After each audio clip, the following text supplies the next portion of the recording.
Greetings, family. It's me, your boy, Dr. Samuel D. Abbott. Look, we know February is Black History Month, but it's also the month of Valentine's Day, the month of love. And love, family, is not sentimental. Love is not seasonal. Love is not even emotion, or as Tina Turner said, a secondhand emotion. Love is not emotional language reserved for cards and celebrations, but love is a leadership function. Love is a leadership competency, and most leaders misunderstand this because they confuse love with softness. But love and leadership is not weak. It is demanding, it's disciplined, it's intentional. Because Valentine's month has a way of exposing what many systems try to hide, and that's people do not disengage because of work. They disengage because of how they are treated while doing work.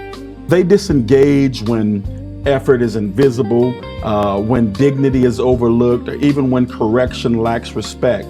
And this is not a morale issue, this is a leadership issue. Because leadership is not only about what gets done, leadership is about what happens to people while things are getting done. You can hit metrics and still fracture people.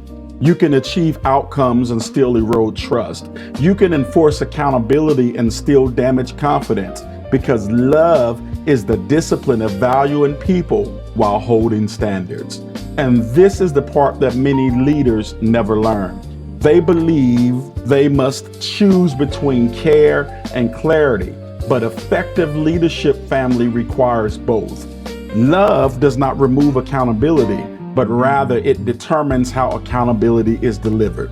Because tone shapes reception, posture shapes trust, intent shapes culture, but love shapes people. People give clear effort where they feel valued, not where they feel monitored. And commitment must be cultivated and only grows where people feel safe to be fully present. So safe does not mean unchallenged.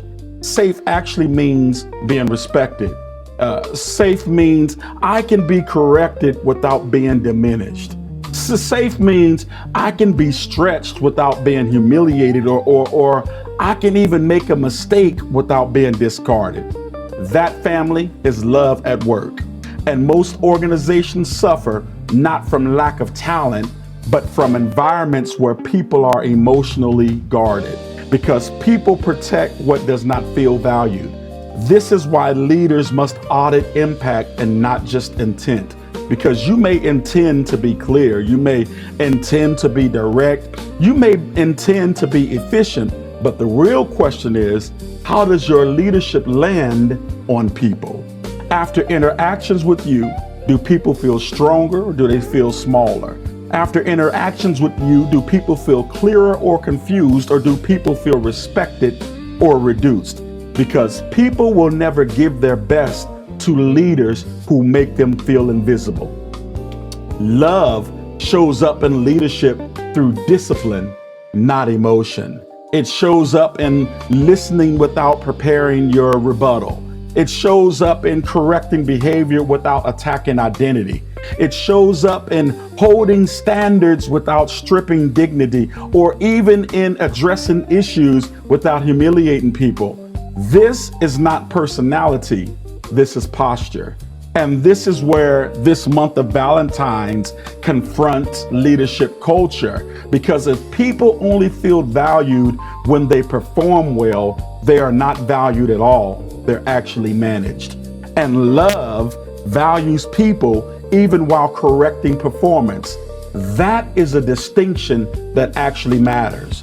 Because leaders who withhold value until results improve create fear-based culture. And fear-based cultures is a culture that is full of intimidation, lack of trust, and people will not give their best because of fear of retaliation.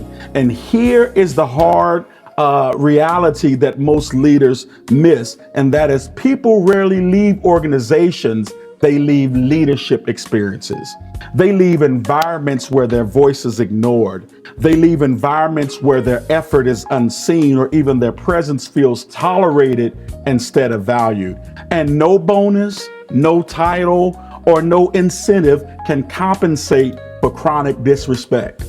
This week requires honesty, family. Audit how people experience you, not your intentions, but your impact, not your title, but your tone, not your position, but your posture. Because love and leadership is not about how much you care internally, it is about how much people experience care externally. That experience then determines your trust, their engagement, your retention, or even your culture. And culture always outlives strategy. You can replace systems, but you cannot easily repair damaged trust. So here it is. Here's the discipline for this week. Lead in a way that makes people feel seen. Lead in a way that makes people feel respected. Lead in a way that makes people feel valued, even when they're being corrected. Because love does not lower standards. It elevates people to meet them. And leaders who understands this do not have to demand effort. People simply offer it. I'm Dr. Samuel Abbott, and I'm out. God bless you.